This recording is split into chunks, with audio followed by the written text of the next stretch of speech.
So finally guys, आप सभी की सिटी इंटीमेशन स्लिप आउट हो चुकी है, लेकिन आपको पता है आपका एग्जाम कौन कंडक्ट करा रहा है? एनटीए करा रहा है। तो एक बार में तो ये कोई चीज सही से रिलीज नहीं करेंगे।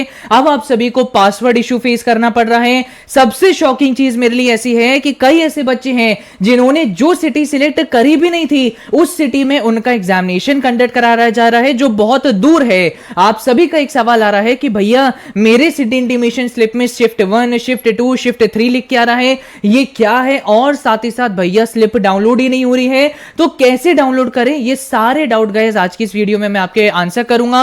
और एक चीज बोलना चाहूंगा कि ये चैनल मेरा अभी के अभी सब्सक्राइब कर लीजिए। अगले कुछ दिनों में मैं लास्ट मिनट टिप आपकी रिलीज करने जा रहा हूं, जिसमें आपको वो टॉपिक्स के बारे में बताऊंगा जिनसे 60 to 70% क्वेश्चंस आपके बनते हैं। तो ये चैनल सब्सक्राइब कर लीजिएगा to get these very crucial tips.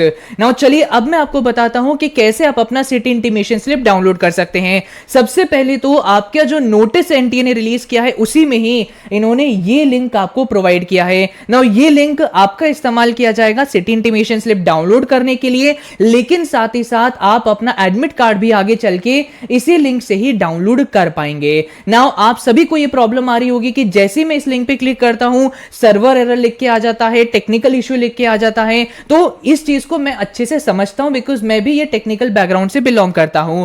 मेरे ऐप पर भी मैंने ऑब्जर्व किया है कि जब भी मैं कोई बड़ी चीज लॉन्च करता हूं और जब सडनली बहुत सारे बच्चे ऐप पर आ जाते हैं तो सर्वर में इश्यूज आ जाते हैं। इसी तरह आप सभी भी अचानक से जब इनकी वेबसाइट पर आ गए तो इनका सर्वर भी डामाडोल हो गया और सर्वर इनका गिर चुका है। तो मैं आपसे ये बोलूंगा कि पैनिक मोड में आने की जरूरत नहीं है कि भैया मेरा ओपन ही नहीं हो रहा है, डाउनलोड ही नहीं हो रहा है। आपको मेरी रिक्वेस्ट होगी कि आज रात तक वेट कर लीजिए या फिर आराम से कल सुबह वापस इस लिंक पर क्लिक करिएगा। आप अपना सिटी इंटीमेशन स्लिप आराम से डाउनलोड कर पाएंगे। और साथ ही साथ आपने जब नोटिस पढ़ा होगा तो इसमें लिखा गया है एप्लीकेशन नंबर डालिए, डेट ऑफ बर्थ डालिए, आप अपना सिटी इंटीमेशन स्लिप डाउनलोड कर पाएंगे। लेकिन जब मैंने ये करने की कोशिश करी तो वहां पर एप्लीकेशन नंबर और डेट ऑफ बर्थ नहीं, पासवर्ड डालने के लिए बोला जा रहा है। तो अभी भी बहुत सारे पोर्टल पर इश्यूज देखने को मिल रहे हैं और एनटीए की लापरवाही की भी हद है। पहले तो यहां पर इश्यू है और साथ ही साथ इन्होंने यहां नोटिस में मेंशन किया है कि एनेक्जर 1 में इन्होंने सब्जेक्ट वाइज और shift wise schedule of examination भी ऐड किया है, लेकिन जब आप नोटिस ओपन करेंगे तो ये एनेक्जर 1 मिसिंग है। तो एनटीए की लापरवाही की तो भैया पराकाष्ठा आप देखते ही आ रहे हैं। तो इसमें कोई शॉकिंग बात नहीं है, बस यही मैं आपको बोलूंगा कि कल सुबह तक आप सभी वेट करिएगा, पैनिक करने की जरूरत नहीं है। नाउ जिनका सिटी इंटीमेशन स्लिप डाउनलोड हो चुका है उनके लिए इंपॉर्टेंट न्यूज है। क्या आप सभी को ये स्लिप का प्रिंट आउट लेना होगा और साथ ही साथ क्या एक एग्जाम देने के बाद आपको ब्रेक मिलेगा या नहीं मिलेगा, ये सारी चीजें मैं आपको बताऊंगा। बट इससे पहले ओसवाल बुक्स की तरफ से आप सभी के लिए गाइस एक बड़ी खुशखबरी है। जिन भी बच्चों का एग्जामिनेशन होने में अब समय है, मेरी रिक्वेस्ट आप सभी से है कि अपनी प्रैक्टिस जारी रखिएगा, बीच में छोड़ मत दीजिएगा। और इसके लिए ओसवाल के क्वेश्चन बैंक्स और ओसवाल के मॉक टेस्ट आपके दोस्त बन के रहेंगे। क्यों? क्योंकि यहां पे आपको हाई क्वालिटी क्वेश्चंस का एक्सेस मिलता है और साथ ही साथ सीयूईटी लेवल के क्वेश्चंस का भी एक्सेस मिलता है। आप इनके क्वेश्चन बैंक चेकआउट कर सकते हैं या फिर इनके फुल लेंथ मॉक टेस्ट भी चेकआउट कर सकते हैं, जिनमें पीवाईक्यूज भी आपको एडिशनली मिल जाते हैं। भैया खुशखबरी क्या है? The biggest good news is कि अभी गाइस इनका अगर आप सभी बंडल में बुक परचेज करेंगे तो 50% ऑफ चल रहा है, और अगर आप इनकी कोई सिंगल किताब परचेज करते हैं तो 25% तक का ऑफ आपको मिल जाएगा, जो पहले नहीं मिल रहा था। तो इतने बड़े डिस्काउंट का आप सभी अपॉर्चुनिटी का इस्तेमाल करिए, और अभी तक प्रैक्टिस के लिए कोई आपके पास रिसोर्स नहीं है तो ओसवाल बुक्स को परचेज करिए। लिंक मैंने डिस्क्रिप्शन में दे रखा है, बस उसी लिंक पर ही आपको ये डिस्काउंट्स मिल पाएंगे ना। अब मैं आपको बता देता हूं कि इसका गाइस इस स्लिप का प्रिंट आउट लेने की कोई जरूरत नहीं है, क्योंकि ये आपका एडमिट कार्ड नहीं है। एडमिट कार्ड का आप सभी को प्रिंट आउट लेना होगा, बिकॉज उस पर आपका एग्जैक्ट सेंटर डिटेल मेंशन नहीं की। आप यहां पे क्या देख सकते हैं कि आपका एग्जामिनेशन ग्वालियर में हो रहा है, लेकिन एग्जैक्टली ग्वालियर में कहां हो रहा है ये आपको पता चलेगा आपके एडमिट कार्ड पे। तो इसीलिए एडमिट कार्ड के 2 से 3 कलर्ड प्रिंट आउट रखिए और वो अपने साथ सेंटर पे ले जाइएगा। सिटी इंटीमेशन स्लिप कोई काम की नहीं है, ये सिर्फ आपको इंटीमेट करने के लिए है, आपको इंफॉर्म करने के लिए है कि आपके कौन से सब्जेक्ट का एग्जामिनेशन कौन सी तारीख को, कौन सी शिफ्ट को और कितने बजे हो रहा होगा। नाउ भैया ये शिफ्ट 1 शिफ्ट 2 ये सब क्या होता है? नाउ बेसिकली गाइस एनटीए के कई सारी शिफ्ट ऑफ में एग्जाम कंडक्ट होता है। एक होता है मॉर्निंग शिफ्ट, एक होता है आफ्टरनून शिफ्ट, एक होता है इवनिंग शिफ्ट। तो शिफ्ट 1 है आपकी मॉर्निंग शिफ्ट, शिफ्ट 2 है आपकी आफ्टरनून शिफ्ट और शिफ्ट 3 है आपकी इवनिंग की शिफ्ट। नाउ सबसे शॉकिंग चीज जो मुझे यहां पे देखने को मिल रही है कि बच्चों आप सभी को कोई एग्जाम के बीच में गैप नहीं मिलने वाला है। आपका एग्जाम लगातार कंडक्ट होएगा।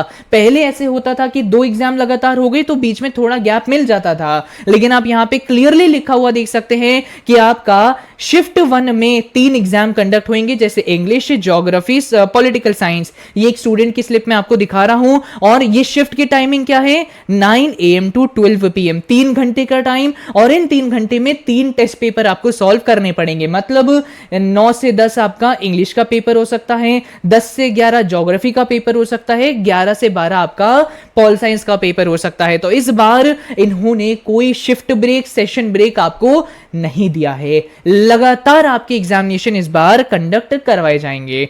नाउ अब मैं आप सभी के क्वेरीज का आंसर कर देता हूं। नाउ सबसे ज्यादा प्रॉब्लम मुझे किसी स्टूडेंट के लिए लग रही है तो वो है हमारे शिवम वर्मा जैसे स्टूडेंट्स के लिए, जिन्होंने अपने एप्लीकेशन फॉर्म में सेंटर कुछ सिलेक्ट किए थे और असल में सेंटर कहीं और ही मिल गया है। जैसे शिवम जी के साथ क्या हो रहा है कि इन्होंने गोरखपुर सिलेक्ट किया, लखनऊ सिलेक्ट किया, अयोध्या सिलेक्ट किया, गाजियाबाद सिलेक्ट किया, लेकिन इन्हें मिला क्या?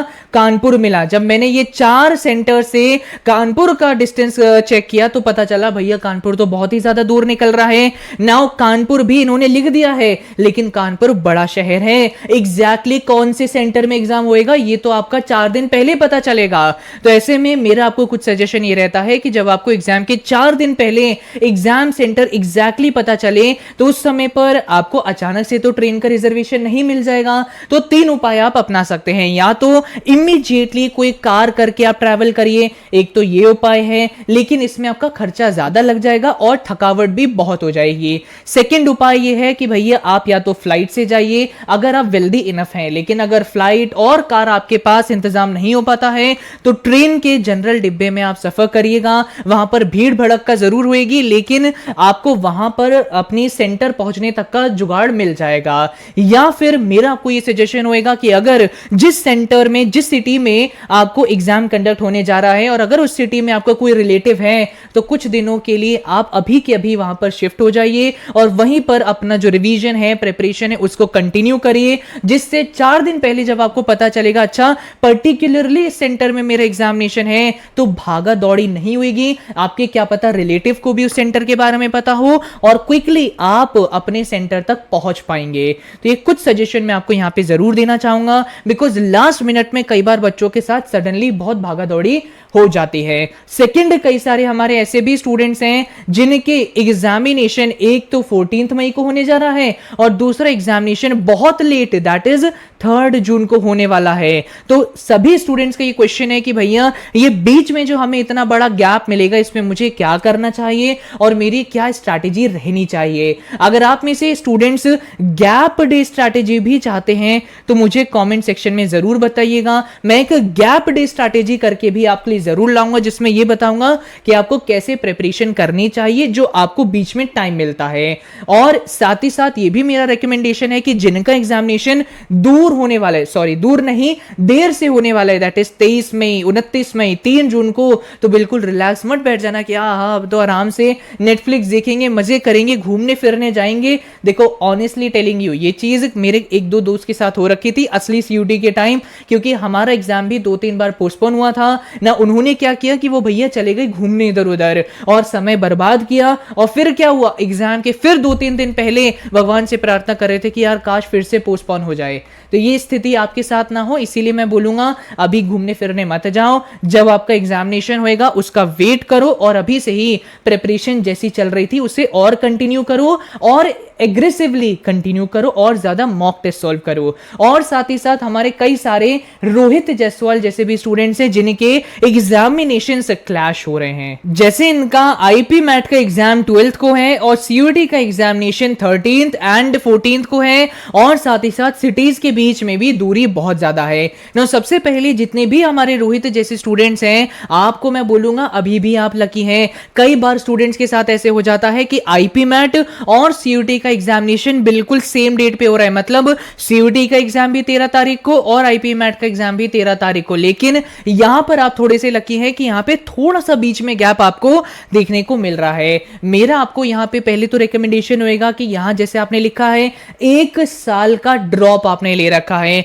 तो यहां पे आपको डिसीजन बहुत बड़ा लेना पड़ेगा। सबसे पहले तो मेरा आपको यह सजेशन होएगा कि अगर आपके लिए पॉसिबल हो पाए तो दोनों एग्जामिनेशंस को किसी ना किसी तरह मैनेज करो। अपना जितना रिवीजन आप 11 तारीख तक कर सकते हैं करिए, और उसके बाद 12 तारीख को आईपी मैट एग्जाम दीजिए, फिर उसके बाद घर आइए और अगले दिन सीयूटी का एग्जाम देने के लिए भाग जाइए, मूव करिए जल्द से जल्द।